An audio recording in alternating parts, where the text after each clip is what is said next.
Back in my day, we used to pay a nickel for a pack of gum. And we would walk to school uphill both ways in the rain. Sound familiar? Every grandparent has a story like this. But while I still wonder how you can walk uphill both ways, I am definitely on board with 5-cent packs of gum. So, what happened? Why are we paying so much more now? Let's talk about inflation. Inflation is a measure of the rate at which goods and services increase in price. The Federal Reserve, or the Fed, is in charge of monitoring inflation, and their goal is to keep it at 2% per year. Yes, even the Fed has goals, and you should too. Because of inflation, prices are always going up. That means the things you want to buy today are cheaper now than they will be in the future. For example, a $100 item you can buy now will likely cost $102 a year from now. That makes your dollars more valuable today than they will be tomorrow. Since prices are consistently rising, people are more willing to spend their money now. After all, the same goods will be more expensive in the future. This encourages spending and helps keep the economy moving. So what causes inflation? There are two main sources: demand and the cost to produce goods or services. Demand is how much people want to buy something. Take gasoline, for example. If demand goes up and supply stays the same, there's a shortage and prices rise. If demand falls, there's a surplus and prices drop. The other factor is the cost of producing something. Businesses exist to make a profit. If it costs more to make a product, their profit goes down. To stay in business, they have to raise their prices. Imagine a hamburger restaurant. If there's a beef shortage, beef prices go up. That makes it more expensive for the restaurant to make hamburgers, so they raise the price of burgers to keep making money. Otherwise, they might not have enough to pay their bills. But how do we measure inflation?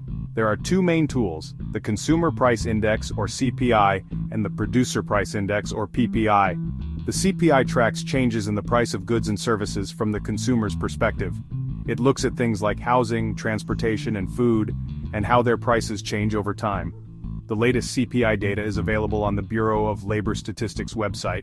The PPI is similar, but it looks at things from the producer's point of view.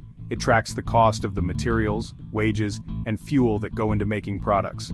The BLS publishes this data too. Why are these important? Along with the unemployment rate, CPI and PPI are the most useful tools for understanding the health of the economy. They show whether the economy is growing or shrinking, and help measure how well the Fed's policies are working. The Fed's goal is to keep inflation at 2%. If inflation is above the target, they might act to reduce it by raising interest rates or increasing the amount banks must keep in reserve. This slows lending and the growth of the money supply. If inflation is below the target, they might lower interest rates or reserve requirements, encouraging borrowing and sparking economic growth. Let's talk about saving. Saving money is important. It's the foundation for building wealth and reaching your financial goals. But here's the problem. Inflation hurts savers the most. Right now, the interest you earn on savings accounts is less than the rate of inflation. That means keeping your money in the bank actually makes it worth less over time. Inflation is like negative compounding interest. Every year, it grows, making your dollars worth less and less. Inflation grows faster than your money in the bank. This erodes your purchasing power, forcing you to save more and work harder just to keep up. So how do you profit from inflation? Use what you've learned. By watching the Fed's target rate, the CPI, and the PPI, you can make smarter spending and investing decisions. For example, if inflation is rising, the Fed may raise interest rates. If you're thinking about getting a mortgage, you might want to lock in your rate before rates go up. When the Fed raises interest rates, borrowing money becomes more expensive, and your loan payments go up. Acting now could save you money and help you reach your goals faster. If inflation is low, the Fed may lower interest rates. This is often a good time for investors to consider buying government bonds, since bond prices usually go up when rates go down. The bottom line? The key to beating inflation is to invest. Find investments you understand and are comfortable with, and that offer returns greater than the rate of inflation. That's the only way your money will truly grow. Inflation is a hidden tax that makes your money worth less every year. Take action, invest your capital, and aim for real returns. Are you worried about inflation? Let us know in the comments below. If you found this video helpful, don't forget to subscribe for more tips on growing your wealth and beating inflation.